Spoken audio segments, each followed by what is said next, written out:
드라마 한 회를 만드는데 제작비가 얼마 정도 드느냐 하면 2013년을 기준으로 왜 2013년이냐 하면 제가 최신 자료를 찾지를 못해서 2013년을 기준으로 드라마 회당 평균 제작비가 KBS는 3억 6,700만 원, MBC는 4억 2,200만 원, SBS는 3억 6천만 원이라고 합니다. 한 회 만드는데 이만큼 비용을 들여서 만드는 거죠. 이만큼 비용을 만들어서 재미있게 드라마를 만드는 것입니다. 그리고 드라마를 만들 때 몇 회를 가장 공을 들일까? 몇 회를 가장 잘 만들려고 노력을 할까? 제가 한번 생각을 해봤는데 제 생각에는 1회가 아닐까 생각이 듭니다. 1회가 재밌어야지 2회도 보고 3회 보고 계속 보는 거죠. 지난번에 박재호 목사님께서 누가복음 1장 1절부터 4절까지의 말씀으로 이제 설교를 해주셨는데 제가 이어서 5절부터 7절 본문으로 이제 설교를 하게 되었습니다. 드라마로 치자면 1절부터 4절까지는 제작 발표회쯤 되는 것 같고 제 생각에, 그리고 오늘 하는 설교 5절부터 7절까지가 1회가 아닐까 그런 생각을 해보았습니다. 오늘 설교가 더 중요하다 그런 말은 아니고 오늘 본문의 구성이 그렇게 되어 있다는 거죠. 드디어 인물이 등장하고 이야기가 시작이 됩니다. 드디어 장면이 시작이 되는 겁니다. 이 시간 누가복음 말씀을 통해서 각자에게 주시는 하나님 말씀을 깨닫는 귀한 시간 되시기를 바랍니다. 5절은 유대왕 헤롯 때에라고 말씀을 시작합니다. 이때는 로마 제국이 이스라엘을 다스리고 있었습니다. 로마 제국이 다른 나라를 점령해서 다른 나라를 다스릴 때는 총독을 보냅니다.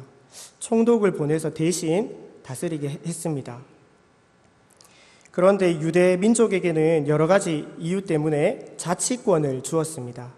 그래서 헤롯이 유대인의 왕이 되어서 유대의 모든 땅을 통치를 하였습니다. 신약 성경에 헤롯 왕이 한 명이 아니고 여러 명인데 오늘 본문에서 나온 이 헤롯 왕이 유대 땅 전체를 다스렸던 인물이고 이 헤롯 왕은 헤롯 대왕이라고 불렸습니다. 마태복음 2장에서 동방박사와 만났던 헤롯이 나오죠. 이 헤롯 왕이 바로 헤롯 대왕입니다.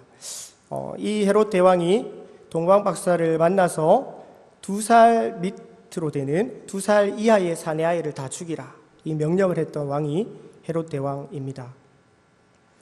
그리고 헤롯 대왕은 유대인들의 환심을 사기 위해서 예루살렘 성전을 건축을 해줍니다. 예루살렘 성전을 3번을 건축을 하거든요.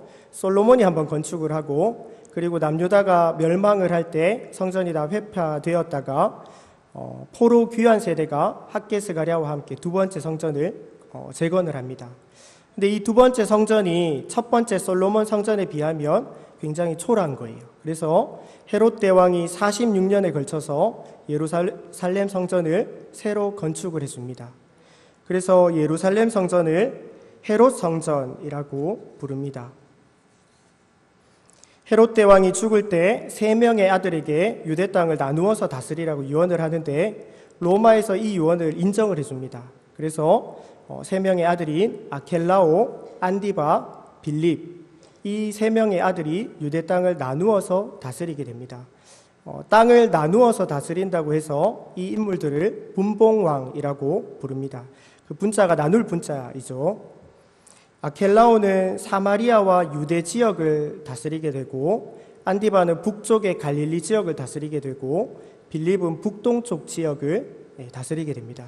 이렇게 3명이서 나누어서 땅을 다스리는 겁니다.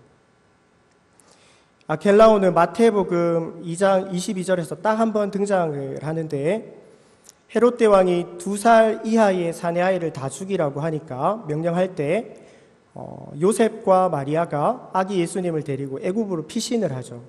애굽에서 지내고 있는데 요셉의 꿈에 주의 사자가 다시 나타나서 목숨을 노리는 자들이 다 죽었으니까 유대 땅으로 돌아가라 이렇게 명령을 받습니다. 유대 땅으로 돌아가려고 하는데 아켈라오가 왕이 되었다고 하는 거예요. 원래는 베들레헴이 고향이기 때문에 애굽에서 베들레헴으로 돌아가야 하죠. 아켈라오는 폭정을 했던 사람이거든요. 난폭한 왕입니다. 그래서 아켈라오가 왕이 되었다는 소식을 듣고 아켈라오 관할 지역이 아닌 갈릴리 지역 나사렛에 가서 살게 됩니다. 아켈라오는 요때 한번 딱 등장하고 성경에 더 이상 등장하지 않습니다. 아켈라오가 유대와 사마리아 지역을 다스렸는데 폭정이 심해서 빨리 폐위가 됩니다. 빨리 폐위가 되고 아켈라오를 대신해서 다스릴 총독을 로마에서 보내는데 그 사람이 바로 본디오 빌라도입니다. 그리고 안디바는 갈릴리 지역을 다스렸던 분봉왕인데 성경에서는 안디바라고 기록을 하지 않고 헤롯 왕, 분봉왕 헤롯 이렇게 기록이 됩니다. 그래서 헤롯 대왕도 헤롯으로 기록이 되고 헤롯 안디바도 헤롯으로 기록이 되고 둘이 이제 좀 혼동이 올 수 있는 거죠. 예수님을 죽이려고 했던 헤롯은 헤롯 대왕이고 헤롯 대왕의 아들 헤롯 안디바는 세례 요한을 죽였던 인물입니다. 마태복음 14장 3절을 보면 전에 헤롯이 그 동생 빌립의 아내 헤로디아의 일로 요한을 잡아 결박하여 옥에 가두었으니 이런 말씀이 있는데 그 안디바에게 빌립이라고 이름하는 똑같은 이름의 동생이 2명이 있었습니다. 배다른 동생인데 한 명은 분봉왕 빌립이고 다른 한 명 빌립은 관직을 하지 않고 평민으로 살았던 빌립입니다. 이 동생 빌립에게 헤로디아라는 아내가 있었습니다. 안디바가 자기가 왕이고 권력이 있으니까 그 헤로디아를 빼앗습니다. 빼앗아서 자기 아내로 삼습니다. 잘못을 한 거죠. 그래서 세례 요한이 헤롯 그 안디바에게 너가 잘못했다 쓴소리를 하게 됩니다. 이 일 때문에 헤로디아의 눈밖에 나게 되고 세례 요한이 결국은 안디바에게 목이 잘려서 죽게 됩니다. 그리고 안디바가 그 복음서 뒤쪽에 또 한 번 더 나오는데 예수님께서 십자가에 달리시기 전에 대제사장에게 그리고 본디오 빌라도에게 신문을 받으시죠. 신문 받을 때 헤롯 왕에게도 신문을 받습니다. 그 예수님을 신문했던 헤롯 왕이 헤롯 안디바입니다. 누가복음 23장 6절에서 7절을 보면 빌라도가 예수님이 갈릴리 사람인 걸 알게 됩니다. 갈릴리는 자기 관할이 아니죠. 자기는 유대와 사마리아를 다스리는 총독이고 헤롯 안디바가 갈릴리를 다스리는 관할을 담당하니까 안디바에게 보내라. 그래서 헤롯 왕에게 보냅니다. 헤롯 안디바가 예수님이 자기에게 온다는 소식을 듣고 굉장히 기뻐합니다. 왜냐하면 예수님이 이적 행하는 것을 한번 볼 수 있을까? 서커스 구경하듯이 예수님의 이적 행하는 거 한번 볼 수 있을까? 하면서 막 기뻐하는데 예수님이 잠잠하시죠. 누가복음 23장 12절은 헤롯과 빌라도가 전에는 원수였으나 당일에는 서로 친구가 되니라 라고 말씀하는 구절이 나옵니다. 누가복음 3장 1절을 보면 디베르 황제가 통치한 지 15해 디베르 황제가 이제 로마 황제이죠.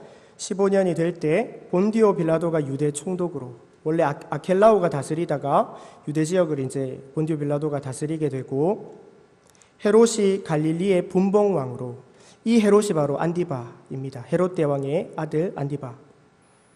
그 동생 빌립이 이두레와 드라고닛 지방의 분봉왕으로 다스렸다. 이런 말씀이 있습니다.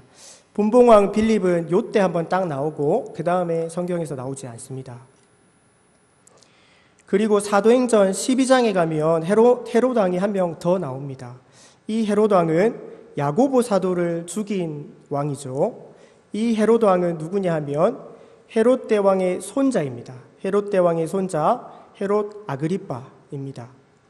우리가 성경을 복음서하고 사도행전을 읽을 때 헤롯 대왕도 헤롯이라고 기록되어 있고 헤롯 안디바도 헤롯이라고 기록되어 있고 헤롯 아그리빠도 헤롯이라고 기록되어 있으니 혼동될 수 있는데 예수님을 죽이려고 했던 헤롯은 헤롯 대왕이고 세례 요한을 죽였던 헤롯은 헤롯 대왕의 아들인 헤롯 안디바이고 사도 야고보를 순교하게 만들었던 헤롯은 헤롯 아그리빠입니다. 이렇게 우리가 정리하면 할 수 있습니다. 다시 5절로 돌아가서 유대왕 헤롯 때에 아비야 반열에 제사장 한 사람이 있었으니 이름은 사가랴요 그의 아내는 아론의 자손이니 이름은 엘리사벳이라 라고 말씀합니다. 사가랴는 제사장인데 아비야 반열입니다. 반열이라는 말은 우리가 이해하기 쉽게 반이라고 이해하면 됩니다. 1반, 2반, 3반, 4반 할 때 반입니다. 반. 제사장은 성전을 봉사하는 24개의 반열이 있었습니다. 그 반열이 돌아가면서 순번이 되면 1년에 2차례씩 그 성전 봉사를 하는 겁니다. 한 번 할 때마다 일주일씩 봉사를 하는 겁니다. 그리고 유대인의 3대 절기인 유월절, 초막절, 매추절에는 24반열 모든 제사장들이 다 동원이 돼서 다 함께 성전을 봉사했습니다. 반열이 어떻게 유래가 되었는지 24반열 중에는 어떤 반열이 있는지는 역대상 24장에 보면 나와 있습니다. 사가랴는 8째 반열인 아비야 반열이었습니다. 6절 말씀을 보면 이 두 사람이 하나님 앞에서 의인이니 주의 모든 계명과 규례대로 흠이 없이 행하더라 라고 말씀합니다. 사가랴와 엘리사벳이 구체적으로 어떻게 하나님 앞에 의롭게 행했는지 성경에서 자세히 설명을 하고 있지 않기 때문에 우리가 다 알 수는 없습니다. 분명한 것은 이 두 사람이 하나님 앞에서 살았다는 것입니다. 하나님이 지금도 나를 보고 계신다. 하나님 나를 보고 계시고 내가 하나님 앞에서 어떻게든 합당하게 내가 좀 살아야겠다. 이렇게 살았던 사람들입니다. 그리고 하나님의 모든 계명과 규례대로 흠이 없이 행했습니다. 어떻게든 하나님 말씀대로 살려고 했던 그런 사람들입니다. 하나님 말씀을 가까이 하고 하나님 말씀 읽고 묵상하면서 내 성질대로 내 욕심대로 하지 않고 어떻게든 하나님 말씀대로 한번 살아보려고 애쓰던 사람, 그런 사람들이 사가랴와 엘리사벳입니다. 내 욕심이나 내 혈기대로 우리가 살아간다면 절대로 하나님 말씀대로 살아갈 수가 없겠죠. 그리고 내가 마치 왕인 것처럼 내 마음대로 말하고 내 마음대로 행동하고 그렇게 한다면 우리가 절대로 하나님 말씀에 순종할 수가 없습니다.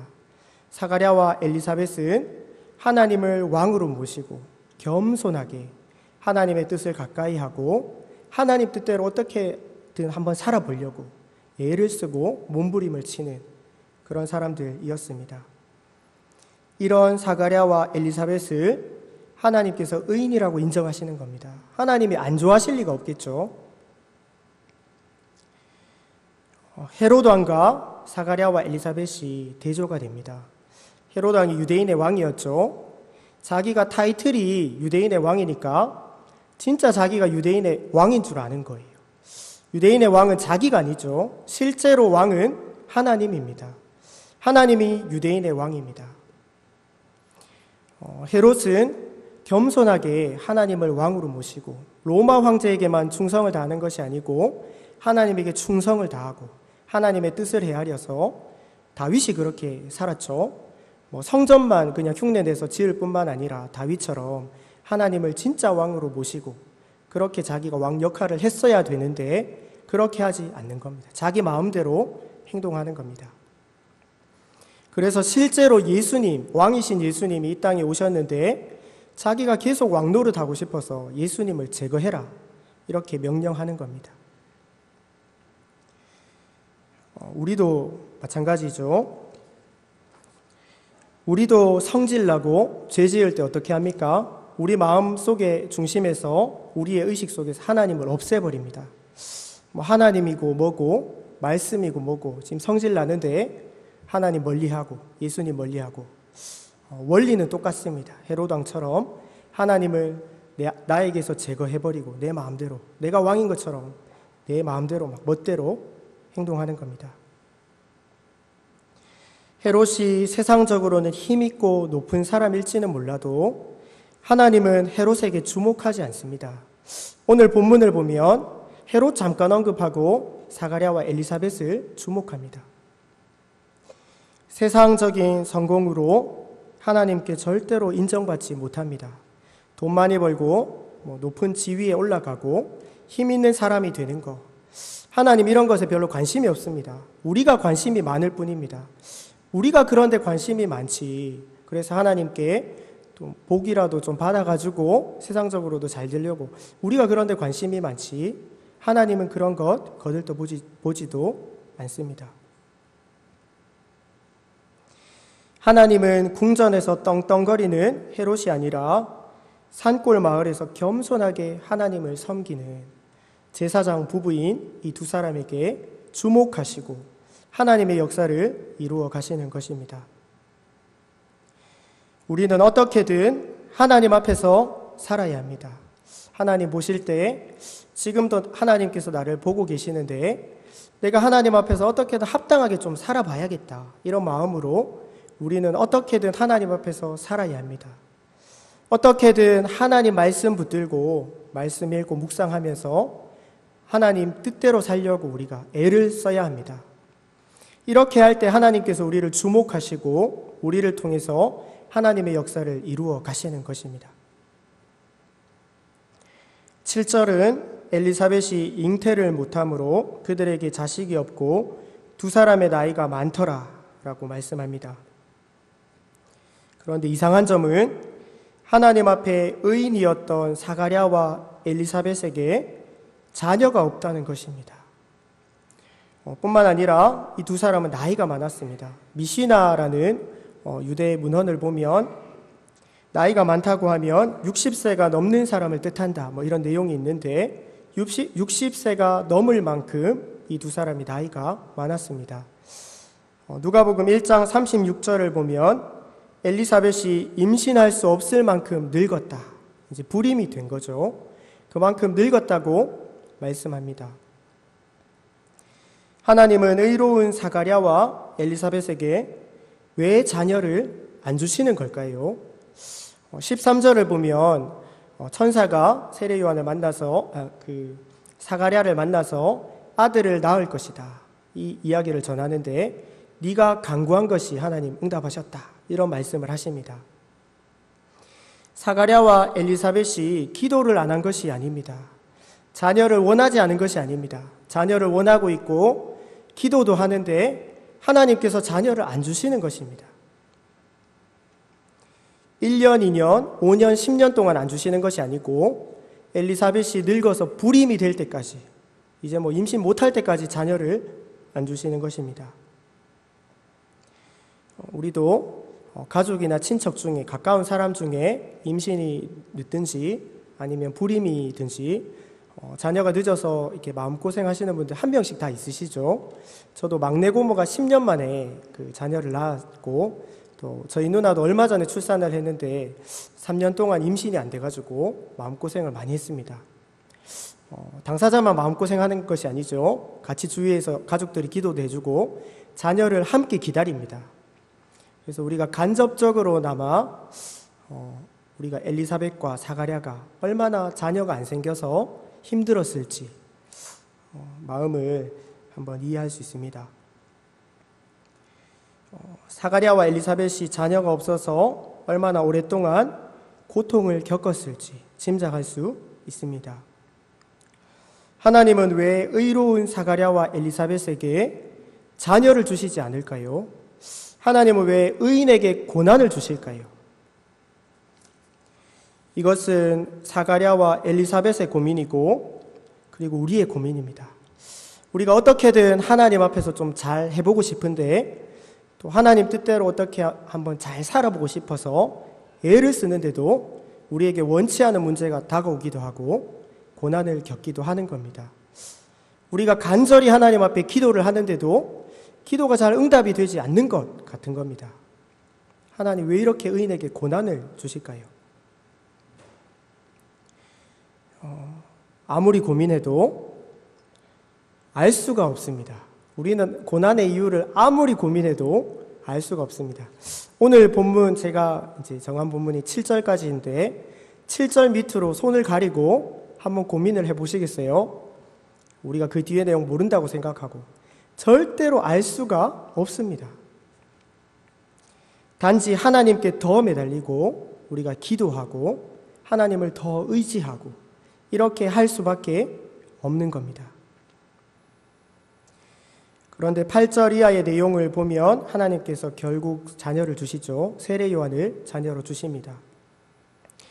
이왕 자녀를 주시려면 마음고생 좀 덜 하도록 그냥 다른 사람들처럼 평범하게 자녀를 주시지 왜 하나님께서는 이렇게 고난을 허락하실까요? 사가랴와 엘리사벳에게 자녀를 늦게 주시는 고난을 왜 허락하시는 걸까요? 이것은 우리가 누가복음의 나머지 내용을 다 알기 때문에 우리가 결과를 다 알기 때문에 역추적해서 하나님의 뜻이 여기 있었구나 우리가 한번 짐작해 볼 수 있습니다. 첫 번째 이유는 무엇이냐 하면 세례 요한은 예수님과 비슷한 시기에 태어나야 합니다. 세례 요한의 사명이 주의 길을 예비하는 그 사명을 가지고 태어났죠. 예수님과 동시대에 활동을 하면서 예수님에게 요단강에서 세례도 베풀고 주의 길을 예비하는 광야에서 외치는 자의 소리로 그 사명을 예수님과 동시대에 감당을 해야 하기 때문에 예수님과 비슷한 시대에 태어나야 하는 겁니다. 사가랴와 엘리사벳이 만약에 평범하게 그냥 자녀를 낳았다면 세대 차이가 너무 나는 거죠. 예수님과 다른 세대의 사람이 되는 겁니다. 그리고 세례 요한이 예수님과 비슷한 시기에 태어나야 하는 이유가 또 있는데 엘리사벳이 임신을 하고 나서 6달이 지나서 마리아에게도 가브리엘이 찾아가서 너에게도 하나님의 능력으로 성령의 능력으로 임신하게 되는 일이 있을 것이다 말씀을 전합니다. 근데 마리아가 들어보니까 믿기지가 않는 겁니다. 왜냐하면 자기는 남자를 모르는 처녀인데 아기가 생긴다고 하니까 믿기지가 않죠. 근데 그때 가브리엘이 누구 얘기를 하느냐 하니까 엘리사벳 이야기를 합니다. 엘리사벳은 늙어서 불임이 되었는데 지금 임신했다. 하나님의 말씀은 능하지 않은 것이 없다. 이 말씀을 딱 하니까 마리아가 그제서야 믿습니다. 그리고 천사와 만난 후에 천사가 떠나가고 바로 엘리사벳을 찾아갑니다. 눈으로 확인하고 이제 믿음을 가지는 거죠. 불임이었던 엘리사벳이 하나님의 능력으로 임신을 한 것을 보니까 나도 처녀이지만 하나님께서 하시면 나도 임신할 수 있는구나. 그렇게 하나님의 뜻을 잘 받고 믿음을 도움받을 수 있는 사건이 있었습니다. 만약에 사가랴와 엘리사벳이 일찍 아기를 낳았다면 이런 사건도 있을 수가 없죠. 그리고 자녀가 늦은 두 번째 이유는 세례 요한의 죽음 때문입니다. 세례 요한이 앞서서 얘기했지만 안디바에 의해서 젊었을 때 죽게 됩니다. 아마 30대 초반에 죽임을 당합니다. 명예롭게 아름답게 죽는 것이 아니고 아주 비참한 모습으로 잔인하게 죽임을 당합니다. 안디바가 이제 목을 잘라서 쟁반에 세례 요한을 목을 담아서 가지고 오도록 그렇게 명령을 하죠. 만약에 사가랴와 엘리사벳이 그 세례 요한이 죽는 그 이야기를 듣게 된다면 그때도 이들이 생존해서 그 이야기를 알게 된다면 부모된 심정으로 얼마나 마음이 슬프겠어요. 하나님이 그 세례 요한이 늦게 태어나게 하셔서 세례 요한이 빨리 죽는데 그 험한 꼴 안 보도록 인간적인 그 슬픔 당하지 않도록 하나님께서 사가랴와 엘리사벳을 배려하시는 겁니다. 구약 성경에도 이런 비슷한 경우가 있습니다. 노아의 아버지의 이름이 라멕입니다. 라멕은 의로운 사람이고 라멕이 아들을 놓고 아들의 이름을 위로라는 뜻으로 노아라고 짓습니다. 노아가 위로라는 뜻이거든요. 하나님께서 이 땅을 좀 위로해 주셨으면 좋겠다 이런 뜻으로 아들의 이름을 짓는 의로운 사람입니다. 이 사람이 777세에 죽습니다. 그 당시에는 적게 살아도 900살 이상, 가장 빨리 죽어도 800살 후반대까지 살았는데 라멕은 777세에 빨리 죽는 겁니다. 라멕 바로 전이 무드셀라인데 969세에 죽고 라멕 바로 다음이 노아인데 950세까지 살고 죽거든요. 라멕은 굉장히 빨리 죽은 겁니다. 하나님께서 라멕을 왜 이렇게 빨리 데려가셨을까요? 대홍수 그 끔찍한 하나님의 심판 전에 하나님께서 사랑하는 라멕, 의로운 라멕을 빨리 데려가시는 겁니다. 그런 험한 꼴 보지 않도록 하나님이 은혜를 베풀어 주시는 것입니다. 마치 그런 것처럼 사가랴와 엘리사벳도 자녀가 늦어서 세례요한 죽을 때 그 인간적인 슬픔을 마음고생하지 않아도 되도록 그렇게 하셨다고 우리가 짐작해 볼 수 있습니다. 그리고 세 번째는 자녀를 늦게 얻는 이번 고난을 통해서 하나님을 경험하게 하십니다. 누가복음 1장 57절에서 58절을 보면 엘리사벳이 아기를 낳을 때 이웃과 친족들이 다 함께 즐거워하거든요. 즐거워하는데 뭐라고 고백을 하느냐니까 주께서 그를 크게 긍휼히 여기셨다. 엘리사벳이 이제 늙어서 불임이 된 거 다 아는데 하나님께서 이 가정에 큰 긍휼을 베풀어 주셔서 하나님이 역사해 주셔서 이런 일들이 생겼다. 당사자만 그렇게 고백하는 것이 아니고 친족과 이웃들, 주위의 사람들도 다 같이 이렇게 고백을 하는 겁니다. 사가랴도 그 자녀를 낳는 이 일을 경험하고 나서 성령의 충만함을 받아서 찬송하리로다 주 이스라엘의 하나님이 그 백성을 돌보사 하나님께서 이 일을 하셨다. 내가 이 일을 경험하는 것은 하나님께서 행하신 것이다. 하나님을 찬양하는 겁니다. 고난을 통해서 하나님을 경험하는 겁니다. 고난을 통해서 하나님을 경험하게 되면 그만큼 우리의 믿음이 자라게 되고 우리가 하나님을 그만큼 더 사랑하게 되는 겁니다. 고난은 우리의 신앙을 자라게 합니다. 우리가 마지막으로 기억해야 하는 것은 고난의 끝은 바로 기쁨이고 영광입니다. 고난의 끝은 기쁨입니다. 기쁨. 하나님께서 우리에게 고난을 허락하실 때는 예외가 없습니다. 고난의 끝은 기쁨입니다. 우리가 이 땅에서 하나님 백성답게 살기 위해서 고난을 많이 당하겠죠. 그 고난의 끝은 무엇입니까? 천국입니다. 천국. 하나님 품 안에서 쉬는 것입니다. 무한한 기쁨입니다. 하나님께서 허락하시는 그 고난의 끝은 기쁨입니다. 오늘 사가랴와 엘리사벳도 고난이 끝나죠. 고난이 끝이 납니다. 끝나고 나서 엘리사벳도 얼마나 기뻤겠습니까? 자기가 이제 다 포기를 했습니다. 자기는 불임이 되었고 오랫동안 기도했지만 기다렸지만 하나님이 자녀를 안 주셔서 그냥 다 마음을 단념했습니다.